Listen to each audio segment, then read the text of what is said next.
Hare Krishna and welcome to this video on the Bhagavad-gita chapter 1 verse 2. This is the summary of main points by the Acharyas, and this is video number 2 in this series. So we are at Madhusudana Saraswati, and what does he have to say about verse 2 in the Gita? One point that Madhusūdana brings up is about Dhritarashtra's physical and psychological, emotional blindness. Dhritarashtra was physically blind, but he was also blind of kindness when it came to dealings with people, except when it came to his own sons, of course, to whom he was like incredibly attached. Although Madhusūdana does not seem to state it explicitly in the comment to this particular verse, we can understand that Dhritarashtra was tremendously worried that something bad might happen to Duryodhana, his own son. So here, another point he tries to make, at least in the Gambhirananda version, is that there's something going on with the Sanskrit word tu, and in the rendering as the English word but. So what is up with that? We have here Visvanatha Pandavanikam, and with tu in the middle there. And the idea is that if tu is translated as but, then we would have but having seen the Pandava army here.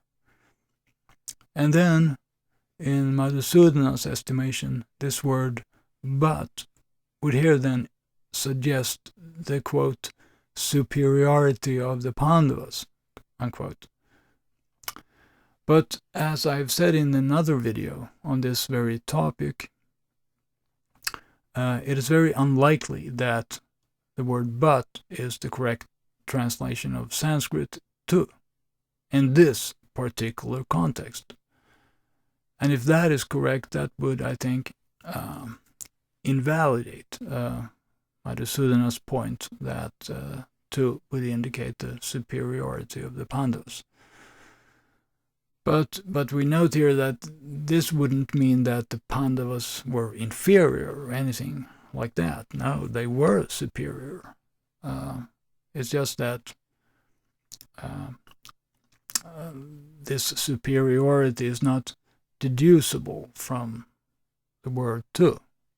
You can't conclude it from that word alone. That's my point.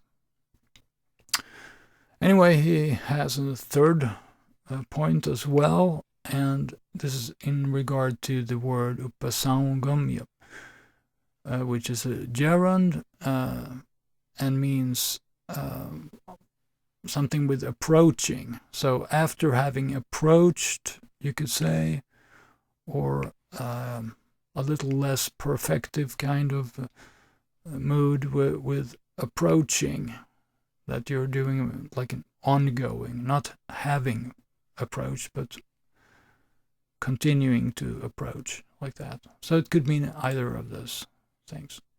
So we have acharyam upasamgamya, so approaching the teacher, approaching the acharya here.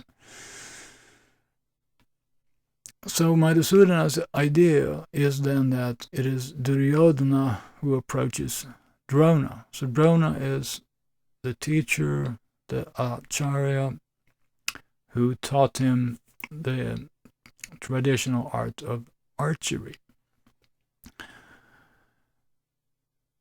So it's not Drona who approaches Duryodhana, but it's the other way around.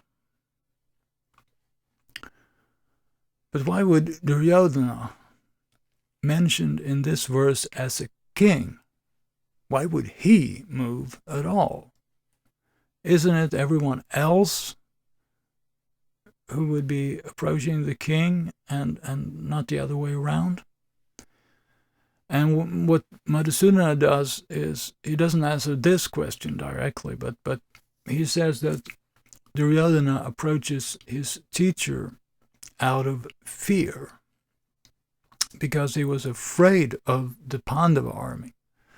So according to Madhusudana, Duryodhana did not approach Drona just to honor him as a teacher or anything like that. This was just some pretense, as is done so many times by politicians and others who engage in various kinds of diplomatic affairs and such. Therefore, Madhusudana notes that Sanjaya uses the word Raja when he spoke about Duryodhana to convey the meaning that he is a king of politics. And even though Madhusudana does not mention it here, it is important to note that Duryodhana was not the king of Hastinapura. And that is why the word Raja is so significant when Sanjaya uses it to speak of Duryodhana. For the real crowned king of Hastinapura is the blind Dhritarashtra. And he's not on the battlefield. He sits close to Sanjaya in Hastinapura. All right, so let's go to Visvanatha-cakravarti and see what he says here. And he has a combined comment for verses 2 and 3. And if we pick the most relevant point for verse 2 only, it would be something like this, that Sanjaya understood that Dhritarashtra wanted war. So when Sanjaya now speaks to Dhritarashtra, he is sure to include two important details. First, that there at all is going to be a war. That's number one. And second, that the outcome would not be according to Dhritarashtra's desires. And now to baladeva-vidyabhusana's commentary, the Vidyābhūṣana.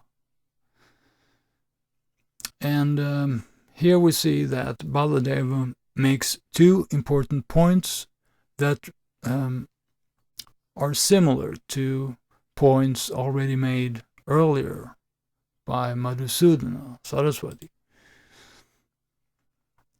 And the first one is about Dhritarashtra, who was worried that Duryodhana would just hand over the whole kingdom to the Pandavas. So Sanjaya wanted to assure Dhritarashtra that Duryodhana would not just simply give the kingdom away. He wouldn't give it away, at least not without a fight. So that's one point. And another point is based on the compound Rajniti, that is, politics. So when Duryodhana approached Drona, it was because he feared the Pandava troops.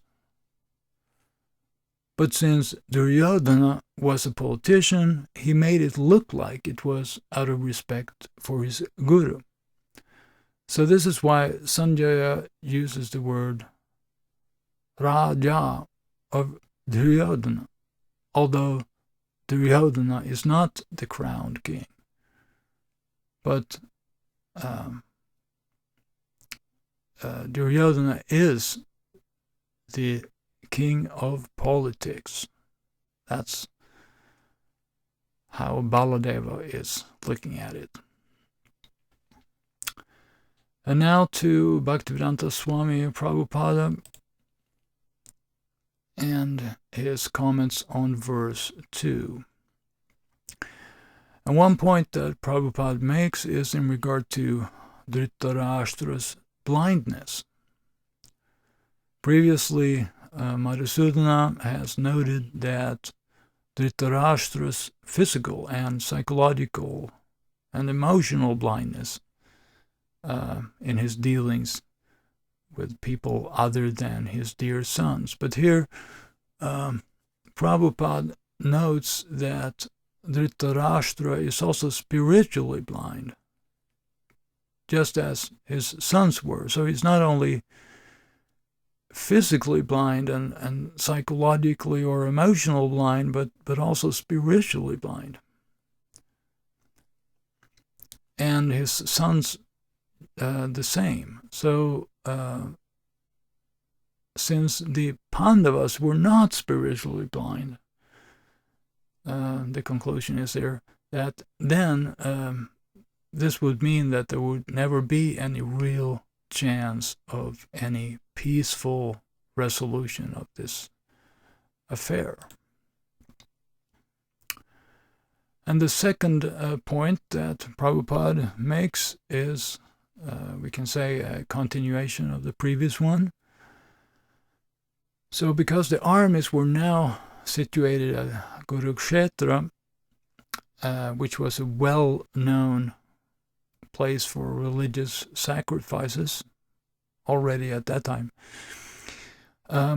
Sanjaya understood that Dhritarashtra was worried that his sons were, quote, under the influence of the holy place, end quote. Well, were his sons going to compromise? That was the question. And the answer was no, they were not. And this is confirmed, according to Prabhupada, by the fact that Sanjaya mentions that Duryodhana is approaching Drona. He goes up to Drona to tell him about this very serious situation. And therefore Dhritarashtra was notified by Sanjaya in this verse that Duryodhana now was not going to surrender to the Pandavas. And here is a list of the approximate dates of the Gita commentators that are used in this video in a chronological order, so you can check them for yourself if you want. And here are the actual commentaries and the translations that are used for this video. Thank you very much for watching, and Hare Krishna.